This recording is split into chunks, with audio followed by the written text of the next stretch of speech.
तांत्रिक बोला, हाथ में नारियल पकड़ो और सिर को झुकाओ। ऐसा करते ही आई एकदम से खून की पिचकारी। हाथ पूरी तरीके से खून से सुन्न हो चुके थे।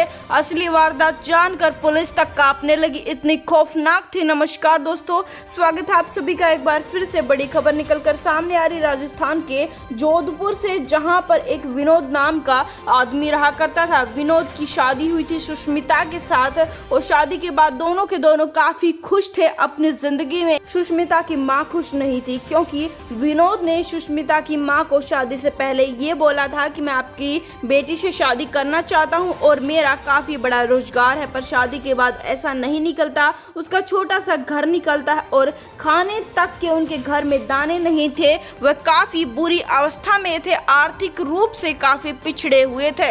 ये बातें देखकर सुष्मिता की मां को काफी गुस्सा आ जाता है। वह हर रोज इस बात पर लड़ाई झगड़ा करना शुरू कर देती है। वारदात यहाँ खत्म नहीं होती है, सुष्मिता को भी सिखाना शुरू कर देती है, पढ़ाना शुरू कर देती है कि अपने पति के खिलाफ बोला करो। सुष्मिता अपनी माँ के कहने पर वही करती है, अपने पति के खिलाफ बोलना शुरू कर देती है। अब पति पत्नी में भी काफी झगड़े रहना शुरू हो जाते हैं। कुछ समय के पश्चात महिला को और ज्यादा गुस्सा आता है और अपनी बेटी सुष्मिता को मायके में बुला लेती है। कहती है कि आजा, कोई अच्छा लड़का देख कर तेरी शादी करूंगी। इस लड़के के साथ तुझे नहीं रहने दूंगी जिसके घर पर पैसा भी नहीं है। ऐसी बातें सुनकर बेटी अपने मायके में चली जाती है और पति गिड़गिड़ाता रहता है, उसके सामने हाथ पैर जोड़ता रहता है कि प्लीज मेरी जिंदगी में रह जाओ, अपनी माँ के साथ मत जाओ। पर लड़की उसकी एक भी बात नहीं सुनती। जैसे ही उसकी जिंदगी से सुष्मिता जाती है, वह काफी टेंशन और डिप्रेशन में आ जाता है। इतना ही नहीं, वह दारू का सेवन करना भी शुरू कर देता।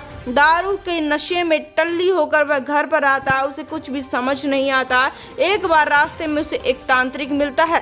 तांत्रिक उसे कहता है कि बेटा तुम काफी गरीब हो। ऐसी बातें उस तांत्रिक के मुंह से सुनकर आदमी तो हक्का बक्का रह गया। बोला कि बाबा आपको कैसे पता? तांत्रिक ने बोला, इतना ही नहीं, ये भी पता है कि तेरी गरीबी को कैसे दूर करना है, बस तू आ जाना बताए हुए पते पर। वैसा ही विनोद करता है, जैसा तांत्रिक ने बताया था उसी पते पर चला जाता है। जाने के पश्चात सबसे पहले उसे काफी ज्यादा शराब पिलाई जाती है। शराब इतनी पिलाई जाती है कि वह नशे में धुत हो जाता है। उसके पश्चात उसे कहा जाता है कि नारियल हाथ में लेकर बैठो, सिर झुका कर बैठो। वैसा ही विनोद करता है, नारियल हाथ में और सिर झुकाकर बैठता है। पर अचानक से ही खून की पिचकारी आती है। ये खून की पिचकारी तांत्रिक के मुंह पर लगती है, क्योंकि तांत्रिक ने तेजधार हथियार से उसकी गर्दन को शरीर से अलग कर दिया था। अब इस वारदात के पश्चात तांत्रिक तुरंत वहां से फरार हो जाता है। पर बेटी की गुमशुदगी की रिपोर्ट उस लड़के विनोद की मां लिखवा देती है। पुलिस जैसे तैसे करके तांत्रिक को गिरफ्तार कर लेती है। तांत्रिक गिरफ्तार हो जाने के पश्चात कहता है कि फंसूंगा तो मैं अकेला नहीं फंसूंगा, मैंने ये काम नहीं किया है, मुझसे किसी ने करवाया है। जब उससे पूछा गया तो उसने कहा कि एक महिला है जिसकी शादी विनोद के साथ हुई थी और विनोद ने झूठ बोलकर शादी कर ली थी।